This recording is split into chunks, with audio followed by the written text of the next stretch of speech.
Easy division divided by 5. ഒരു നമ്പറിനെ 5 കൊണ്ട് എങ്ങനെ നമ്മൾ ഈസി ആയിട്ട് നമുക്ക് ഡിവൈഡ് ചെയ്യാൻ പറ്റുന്നു. അപ്പോൾ നമ്മൾ ചെയ്യേണ്ട ഇത്ര മാത്രം, തന്നിട്ടുള്ള നമ്പറിനെ 2 കൊണ്ട് മൾട്ടിപ്ലൈ ചെയ്യുക, എന്നിട്ട് ഒരു ഡെസിമൽ മാറ്റി നമ്മൾ ആൻസർ എഴുതുക. അപ്പോൾ 7 × 2 എന്ന് പറയുന്നത് 14, ഒരു ഡെസിമൽ മാറ്റുന്നു 1.4, ഒരേ ഒരു ഡെസിമൽ നമ്മൾ ബാക്കിൽ നിന്നും എൻഡ് ഡിജിറ്റിൽ നിന്നും മാറ്റുന്നു. 38 × 2 ദറ്റ് ഈസ് 76. അപ്പോൾ ഡിവൈഡ് ബൈ 5 ആണ്, ഒരു ഡിജിറ്റ് നമ്മൾ മാറ്റുന്നു. 513 മൾട്ടിപ്ലൈഡ് ബൈ 2, 2 × 3 6, 1 × 2 2, 5 × 2 10.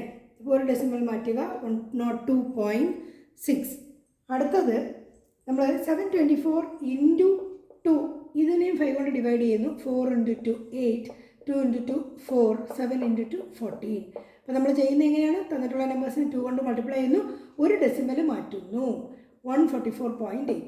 അപ്പോൾ ഇതെങ്ങനെയാണ് ഇതിൻ്റെ ഡിവിഷൻ നമ്മൾ നോർമലി ചെയ്യുന്നതെന്ന് വെച്ചാൽ 7 ഡിവൈഡഡ് ബൈ 5, 7 ഡിവൈഡഡ് ബൈ 5 എന്നുള്ളതിനെ നമുക്ക് 10 ഡിവൈഡഡ് ബൈ 2 എന്ന് എഴുതാം.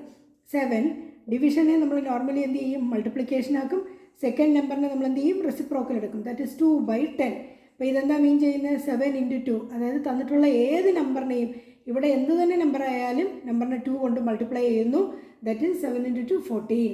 ഇവിടെ എപ്പോഴും ഡിവൈഡ് ബൈ 10 ആയിരിക്കും വരുന്നത്, കാരണം 5 ആണ്. 10 ഡിവൈഡ് ബൈ 2 എന്നാണ് നമ്മൾ എഴുതുന്നത്, ഒരു ഡെസിമൽ മാറ്റി കൊടുക്കുന്നു. ഇതാണ് നമ്മൾ ഇതിൻ്റെ പിന്നിൽ ചെയ്യുന്ന മെത്തേഡ്. പക്ഷേ ഈസി ആയിട്ട് നമ്മൾ എന്ത് ചെയ്യണം? ഏത് നമ്പർ വന്നാലും അതിനെ 2 കൊണ്ട് മൾട്ടിപ്ലൈ ചെയ്തിട്ട് ഒരു ഡെസിമൽ മാറ്റി എഴുതിയാൽ മതി, നമ്മുടെ ആൻസറായി.